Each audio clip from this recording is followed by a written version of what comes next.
Welcome everyone. This is going to be a tarot reading for the sign of Aquarius. As usual, I shuffled the cards before I started the video, so everything's all set. We're about to get started and see what's going on with you guys. The first position that I'm going to reveal, though, speaks of the recent past. So let's go ahead and take a look.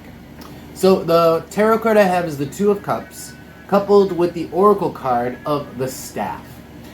This is intense passion, could even be passion coupled with passionate activity with a certain special someone, if you catch my drift. Yeah, I don't really need to paint a picture. Let me just pull another card and see what the cards say, because my imagination can pretty much take this in a lot of different directions, but none of them appropriate. Let's see, tell me about the Two of Cups with the Staff. Uranus, release of tension, poof, or I should say boom. Yeah, release of tension, also potentially like a explosive here. A lightning strike, right? Lightning strike action with a certain someone. I think you guys know what I'm talking about here. Yeah, we're talking about sex. We're definitely talking about sex. Y'all's been having some sex recently, and I'm looking at the bottom cards, and this just gets raunchier and raunchier. Like that's all the cards are saying. On the bottom, we got Venus. So now we have the Staff, aka penis. We have Venus, the vagina, and then Scorpio underneath that. So sex. All right. So this is the recent past. Cool. Let's move on to the present. So I want to know what you guys think about this. So I want to look at the position of the head. That's what I want to reveal next. This is the present now. So I have the Moon. That is the Oracle card of the Moon, not the Tarot card. And the Tarot card is the Four of Cups upside down. Interesting. There's a lot of like going over the memory of the event. Also going over kind of like your own routine, like playing. There's a lot of playing things over here, but it could also have to do with your component, like your part of it. Could be that you're replaying this encounter or series of encounters. The Moon here is also like habits. So if this, going back to this sexy times, if this has happened more than once, then essentially we're kind of reminiscing on these memories of it happening more than once. That's what I think the Moon. Let me draw a card. That's what I think the Moon is telling me. But let's pull a card here. Can I have a card for the Four of Cups upside down with the Moon? The Mask. Okay. Yeah, that's like literally the event, like the thing, right? Thinking about the thing, the object, the maybe even your own objects, parts, and how they come into play in these events. If you also catch my drift, like, yeah, we're assessing our own role, assessing how we did, assessing ourselves, assessing also how we do habitually. These are all things that might be going through our minds here. Now, if this isn't you, could be the other person, right? Could be vice versa on this. Let's keep going. So I'm going to stay with the present because I'm going to leave the future for last. But I want to look at your emotions at the moment. So let's look at the position of the heart. Let's see. I have the Death card with the Oracle card of the Zero, the number 0. Death. Change. It's like this has changed us, changed our hearts. Our hearts are changed irrevocably and forever through what's happened. With the 0, though, that's what's throwing me off. Let me get a feel for this.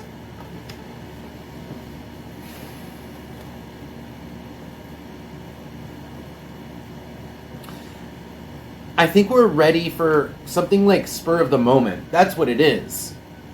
That's what it is. It's like, it's like Fool energy here. Tell me about Death with the 0. We want it to essentially, like, we have changed to the point where I think that we are ready to be more spontaneous. We want to be more spontaneous, which is different than perhaps the way we were before. We're ready to do things on the spur of the moment. We're ready to open doors. The door. We're ready to open doors. yeah, I think that this experience that recently happened to us has really, how do I put this? Taken us out of a comfort zone that we were in, and now we're like freed from this comfort zone and we're free to like explore more. And that's this change is like in our hearts. We've changed and we want to try new things. We want to take new risks. All right, let's keep going. So there's going to be 2 more positions. And the last one, again, is the future. So stay for that. We're going to look at the position of the hand next. So this talks about your actions at the moment. What are you guys doing? How are you interacting with people and situations? So I have the 5 of Swords with the heart. Wow. Wow. This is like, the 5 of Swords is like, it's not worth it. It's not worth fighting for what? Your heart. It's not worth fighting for your heart.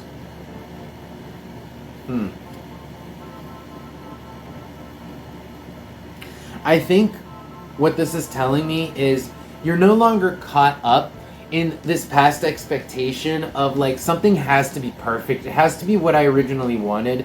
You're willing to be spontaneous and try things that aren't necessarily like, oh, well, what you had your heart set on. You're just open to new things. You're open to new things and you're not fighting it anymore with the 5 of Swords. You're not fighting your own heart. You're not fighting these like expectations. You're not fighting new experiences. That's what I'm getting from this. Let's pull a card. Came out super fast. I have the Road. The Road here. Yeah, it's like we're not gonna fight what we truly want anymore. Or we're ready to we're either giving up on what we wanted because we've changed, or we're ready to not fight our hearts on something also because we've changed. Okay? Apply that to your situation. Because the Road here just talks about moving forward. This is how we're going to be from now on. This is how we're going to be.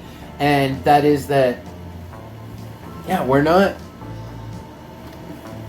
fighting foolish battles. We're not fighting against our heart.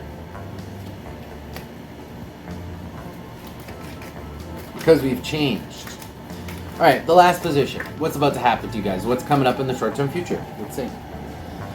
So I have the 5 of Cups. By the way, I am going to do advice after this, so stick around. I've got the 5 of Cups with the Oracle card of the Tower. Now, the Oracle card of the Tower is a good tower. It's a good card. So starting with the 5 of Cups, this is actually bitterness, upset, it's bad emotions. It is looking at the worst side. It's negativity, emotional negativity here.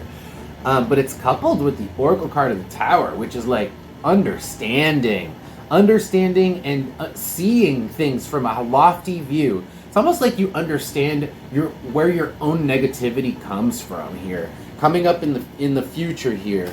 Tell me more about this. Tell me more about the 5 of Cups with the Tower. Another 5. Another 5. So it's kind of like saying, like, where do we cause conflict for ourselves? Where do we create negativity for ourselves, right? Going back to this, where do we fight our own hearts? We're trying not to do that anymore, but where we're going to be seeing that more and more clearly as we move forward.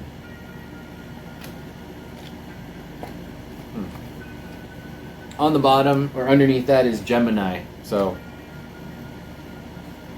there is a component here where, like, it's like putting yourself in someone else's shoes or conversations, interactions with people. Gemini, interactions with people. There's a component of that here. All right, let's pull advice for you guys. See what comes up. See what you got. How you guys. This is gonna be stuff you guys should be focused on. How you can best deal with essentially anything that comes at you during the week. So positive advice here for my Aquariuses. Positive advice, please. I'm gonna do the Oracle card first. Can I have positive advice for my Aquariuses? Positive advice for Aquariuses, please. Treasure chest. Interesting. Money. Spend money. Okay. Alright. A couple cards come out, flip over. We have the Moon with the 8 of Pentacles upside down. Wow. I'm getting a major sort of obsessive compulsive vibe here now. There's an obsessive compulsiveness that I'm getting with this. That's just literally it. Obsessive compulsive. Now, I'm not sure what this has to do with money. Maybe you're obsessive compulsive about money. Maybe you're dealing with somebody who's obsessive compulsive about money. Maybe the advice here is you actually have to go on... that's something that you need to look at. Let me pull another card. This is throwing me off because it really seems wildly off kilter from the reading. Let's see. Anything else about this treasure chest with the moon and the... Okay, Capricorn.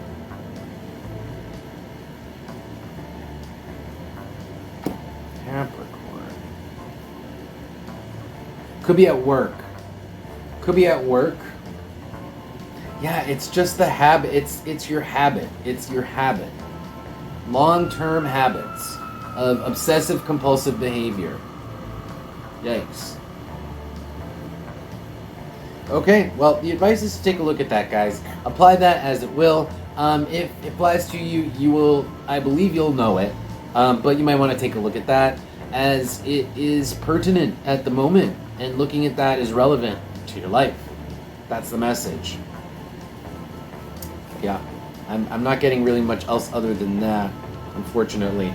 Oh, actually, yeah, as I'm peeking at these cards, I do also get that there's a component here where we're putting, it's like we're charging in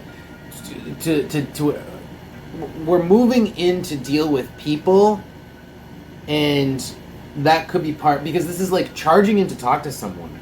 Charging in to talk to someone, and you know, and this is again describing this obsessive compulsive long-term behavior. Alright guys, that's going to be your reading for the week. I hope it resonated and you guys got something out of that. Thank you guys so much for showing an interest in my videos. I really appreciate it. And I will see you guys in a couple of weeks. Take care.